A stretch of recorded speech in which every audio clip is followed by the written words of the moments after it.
சூடித்தந்த சுடற்கொடியே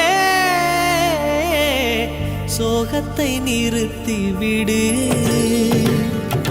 நாளை வரும் மாலை என்று நம்பிக்கை வளர்த்து விடு. நம்பிக்கை வளர்த்து விடு. நம் காதல் ஜோதி கலையும் ஜோதி கலைமகள் மகளே